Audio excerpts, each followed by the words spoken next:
നമസ്കാരം, മലയാളി വാർത്തയിലേക്ക് സ്വാഗതം.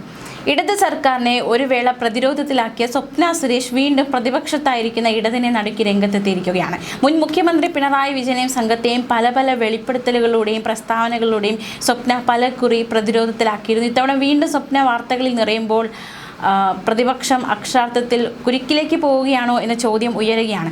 എന്തൊക്കെ സമ്മർദ്ദങ്ങളാണ് സ്വപ്നയുടെ ഇപ്പോഴത്തെ വരവിലൂടെ സംഭവിക്കാനിരിക്കുന്നതെന്ന ആ ഉത്കണ്ഠ അത് പ്രതിപക്ഷത്തെ വേട്ടയാടുന്നുണ്ടോ എന്ന ചോദ്യവും ഉയരുന്നുണ്ട്. നിലവിൽ സ്വപ്ന സുരേഷ് തിരുവനന്തപുരത്ത് വിജിലൻസ് ഓഫീസിൽ കഴിഞ്ഞ ദിവസം ഹാജരായിരുന്നു. ലൈഫ് മിഷൻ അഴിമതി കേസുമായി ബന്ധപ്പെട്ടാണ് വിജിലൻസ് സ്വപ്ന സുരേഷിനെ ചോദ്യം ചെയ്തത്. അന്വേഷണത്തിന്റെ ഭാഗമായി വിളിപ്പിച്ചതിനാലാണ് എത്തിയത് എന്ന മറുപടിയാണ് സ്വപ്ന മാധ്യമങ്ങളോട് നടത്തിയത്. രാവിലെ 11 മണിയോടെ എത്തിയ സ്വപ്നയുടെ ചോദ്യം ചെയ്യൽ 3 മണിക്കൂറോളം നീണ്ടു നിന്നിരുന്നു. ഈയിടെ ചില യൂട്യൂബ് ചാനലുകളിൽ വന്ന സ്വപ്ന സുരേഷിന്റെ ഇന്റർവ്യൂ വലിയ വിവാദങ്ങളിലേക്ക് നയിച്ചിരുന്നു. ഇതിൽ കൂടുതലായ ചില വെളിപ്പെടുത്തലുകൾ നടന്നിരുന്നു. ലൈഫ് മിഷൻ കേസിൽ 2ാം പ്രതിയാണ് സ്വപ്ന സുരേഷ്. ഈ പഴയ കേസിൽ കൂടുതൽ വിശദാംശങ്ങൾ തേടിയാണ് വിജിലൻസ് വിളിപ്പിച്ചതെന്നും പുതിയ സർക്കാർ വരുമ്പോൾ പുതിയ അന്വേഷണം വരുന്നത് സ്വാഭാവികമാണെന്നും സ്വപ്ന സുരേഷ് വ്യക്തമാക്കി. ലൈഫ് മിഷൻ കേസിൽ വിജിലൻസ് കുറ്റപത്രം സമർപ്പിക്കാൻ ഒരുങ്ങുന്നതിന്റെ മുന്നോടിയായാണ് വീണ്ടും സ്വപ്ന സുരേഷിനെ ചോദ്യം ചെയ്തത്. ലൈഫ് മിഷൻ പദ്ധതിയിൽ പിണറായി സർക്കാരിന്റെ കാലത്ത് 6 കോടി രൂപയുടെ അഴിമതി നടന്നുവെന്നായിരുന്നു സ്വപ്ന സുരേഷ് ഒരിക്കൽ വെളിപ്പെടുത്തൽ നടത്തിയത്. എന്താണ് ലൈഫ് മിഷൻ പദ്ധതി? കേരളത്തിലെ ഭവനരഹിതരായ എല്ലാ പാവപ്പെട്ടവർക്കും സുരക്ഷിതമായ വീടുകൾ ഉറപ്പാക്കാൻ സംസ്ഥാന സർക്കാർ നടപ്പിലാക്കുന്ന സമഗ്ര പാർപ്പിട സുരക്ഷാ പദ്ധതിയാണ് ലൈഫ് മിഷൻ. വീടില്ലാത്തവർക്ക് വീടും സ്വന്തമായി ഭൂമിയില്ലാത്തവർക്ക് ഫ്ളാറ്റുകൾ നിർമ്മിച്ച് നൽകുന്നതിനൊപ്പം ഗുണഭോക്താക്കൾക്ക് ഉപജീവന മാർഗവും സാമ്പത്തിക ശാക്തീകരണവുമാണ് ഈ പദ്ധതിയിലൂടെ ലക്ഷ്യമിട്ടത്. കേരളത്തിൽ പിണറായി സർക്കാരിന്റെ കാലത്ത് ലൈഫ് മിഷൻ പദ്ധതി വലിയ രീതിയിൽ വിവാദമായിരുന്നു. കേരളത്തിൽ ഭൂരഹിതരും ഭവനരഹിതരുമായവർക്കായി പിണറായി സർക്കാർ ആവിഷ്കരിച്ച ലൈഫ് മിഷൻ പദ്ധതി വിവാദമായത് വിദേശ സഹായം സ്വീകരിക്കുന്നതിലെ നിയമലംഘനങ്ങളും അഴിമതി ആരോപണങ്ങളും കാരണമായിരുന്നു. വടക്കാഞ്ചേരിയിൽ വീടുകൾ നിർമ്മിക്കാൻ UAE ആസ്ഥാനമായ റെഡ് ക്രസന്റ് നൽകിയ സാമ്പത്തിക സഹായത്തിൽ കോഴ ഇടപാടുകൾ നടന്നു എന്നതായിരുന്നു പ്രധാന ആരോപണം. മാത്രമല്ല 2020 സെപ്റ്റംബറിലാണ് വടക്കാഞ്ചേരി ലൈഫ് മിഷൻ പദ്ധതിയിലെ വിദേശ ഫണ്ട് വിനിയോഗവുമായി ബന്ധപ്പെട്ട അഴിമതി കേസ് പുറത്തു വരുന്നത്. UAE റെഡ് ക്രസന്റിൽ നിന്ന് പാവങ്ങൾക്കായി വീട് നിർമ്മിക്കാൻ കിട്ടിയ 20 കോടി രൂപയിൽ കോടികളുടെ കോഴയും കള്ളപ്പണ ഇടപാട് നടന്നെന്നായിരുന്നു പ്രധാന ആരോപണം. പദ്ധതിയുടെ കരാർ കിട്ടുന്നതിനായി യൂണിടാക് ബിൽഡേഴ്സ് എന്ന സ്വകാര്യ കമ്പനിയിൽ നിന്ന് മുൻ ഉദ്യോഗസ്ഥരും കോൺസുലേറ്റ് പ്രതിനിധികളും ചേർന്ന് കമ്മീഷൻ കൈപ്പറ്റിയെന്നാണ് എൻഫോഴ്സ്മെന്റ് ഡയറക്ടറേറ്റ് കണ്ടെത്തിയത്. വിദേശ സഹായ നിയന്ത്രണ നിയമം ലംഘിച്ചെന്ന് കാണിച്ച് 2020 സെപ്റ്റംബറിൽ CBI കേസ് രജിസ്റ്റർ ചെയ്തിരുന്നു. ഇതിനു പിന്നാലെ സംസ്ഥാന വിജിലൻസും അന്വേഷണം നടത്തിയിരുന്നു. പക്ഷേ വിജിലൻസ് പിണറായി സർക്കാരിന് കീഴിലായതിനാൽ സ്വാഭാവികമായും ഈ അന്വേഷണത്തിൽ വലിയ രീതിയിലുള്ള തടസ്സമുണ്ടായി.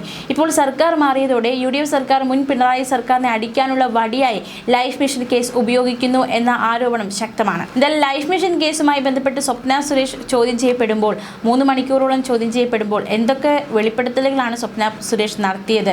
അതെങ്ങനെയാണ് ഇടതിന് കുരുക്കാകുമോ എന്ന ചോദ്യമൊക്കെ ഒരു വശത്ത് ശക്തമാണ്. നേരത്തെ പല വിഷയങ്ങളിൽ സ്വപ്ന സുരേഷ് നിർണായകമായ പ്രതികരണവുമായി രംഗത്തെത്തിയിരുന്നു. അതിലൊന്നാണ് മുൻ മുഖ്യമന്ത്രി പിണറായി വിജയന്റെ മകൻ വിവേക് കിരണിന് എൻഫോഴ്സ്മെന്റ് ഡയറക്ടറേറ്റ് നോട്ടീസ് അയച്ചു എന്ന വാർത്തയ്ക്ക് പിന്നാലെ സ്വപ്ന സുരേഷ് പ്രതികരണം നടത്തിയത്. പിണറായി വിജയന്റെ മകനെയും മകളെയും ED നന്നായി എന്ന് ചോദ്യം ചെയ്താൽ മണിമൊഴി പോലെ എല്ലാം പുറത്തു വരുമെന്നായിരുന്നു സ്വപ്നയുടെ പ്രതികരണം. ഫേസ്ബുക്ക് പോസ്റ്റിലൂടെയായിരുന്നു സ്വപ്ന സുരേഷ് പ്രതികരിച്ചത്. സ്വപ്ന സുരേഷിന്റെ കുറിപ്പ് ഇപ്രകാരമാണ്: ഇപ്പോഴാണോ മലയാള മാധ്യമങ്ങൾ ഇത് അറിയുന്നത്? ഒരു സാധാരണക്കാരന്റെ മകനാണ് ED നോട്ടീസ് അവഗണിച്ചിരുന്നതെങ്കിൽ അറസ്റ്റ്, ജയിൽ, കോടതി, വിചാരണ അങ്ങനെ എന്തെല്ലാം കോലാഹലമായേനെ. മകനെയും മകളെയും ED ഒന്ന് നല്ലതുപോലെ ചോദ്യം ചെയ്താൽ മണിമണി പോലെ എല്ലാം പുറത്തു വരും. അത് അച്ഛന് നല്ലപോലെ അറിയാം. അതുകൊണ്ടാണ് രണ്ടുപേരെയും വിട്ടുകൊടുക്കാത്തത്. അത് നടപ്പിലാകണമെങ്കിൽ അച്ഛൻ്റെ സിംഹാസനം തെറിക്കണമെന്നും സ്വപ്ന സുരേഷ് പറഞ്ഞു. ഇത് കേട്ടപ്പോൾ എനിക്കൊരു പഴയ സംഭവം ഓർമ്മ വന്നുവെന്നും 2018 താനും തൻ്റെ പഴയ ബോസായ UAE കൗൺസിൽ ജനറലുമായിട്ട് ഒരിക്കൽ ക്യാപ്റ്റനെ കാണാൻ പോയി. ക്യാപ്റ്റൻ്റെ ഔദ്യോഗിക വസതിയിലായിരുന്നു കൂടിക്കാഴ്ച. അവിടെ വെച്ച് ക്യാപ്റ്റനായ അച്ഛൻ തൻ്റെ മകനെ കൗൺസിൽ ജനറലിന് പരിചയപ്പെടുത്തി. മകൻ UAEയിൽ ഒരു ബാങ്കിലാണ് ജോലി ചെയ്യുന്നതെന്നും അവന് UAEയിൽ ഒരു സ്റ്റാർ ഹോട്ടൽ വിലയ്ക്ക് മേടിക്കാൻ ആഗ്രഹമുണ്ടെന്നും അതിനുവേണ്ട സഹായം ചെയ്തു കൊടുക്കണമെന്നും കൗൺസിൽ ജനറലിനോട് ആവശ്യപ്പെട്ടു. ക്യാപ്റ്റൻ്റെ ഔദ്യോഗിക വസതിയിലെ CCTV ദൃശ്യങ്ങൾ മിന്നലടിച്ചു പോയിട്ടില്ലെങ്കിൽ EDക്ക് താല്പര്യമുണ്ടെങ്കിൽ അല്ലെങ്കിൽ ഫോട്ടോ പടമായി കാണാം. പൊതുജനങ്ങൾക്കുണ്ടാകുന്ന സംശയം, ഒരു ബാങ്ക് ഉദ്യോഗസ്ഥനായ മകന് UAE സ്റ്റാർ ഹോട്ടൽ മേടിക്കാൻ പറ്റുമോ? ഉത്തരം പറ്റും.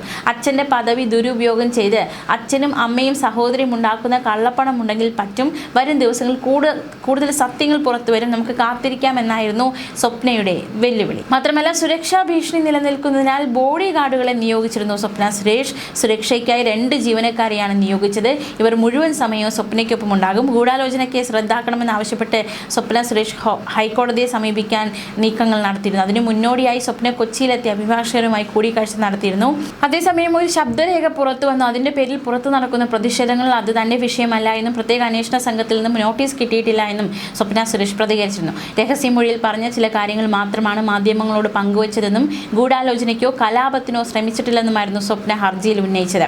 ചില പ്രമുഖ വ്യക്തികളെക്കുറിച്ച് തനിക്കറിയാവുന്ന വസ്തുതകൾ പുറത്തുവിട്ടതോടെ ജീവന് തന്നെ ഭീഷണിയുണ്ടെന്നും സ്വപ്ന കോടതിയെ അറിയിച്ചിരുന്നു. പുറത്തു വന്ന ശബ്ദരേഖ കോടതിയിൽ സമർപ്പിക്കണോ എന്ന കാര്യത്തിൽ അഭിഭാഷകരുമായി കൂടിക്കാഴ്ച നടത്തിയാണ് തീരുമാനമെടുത്തത്.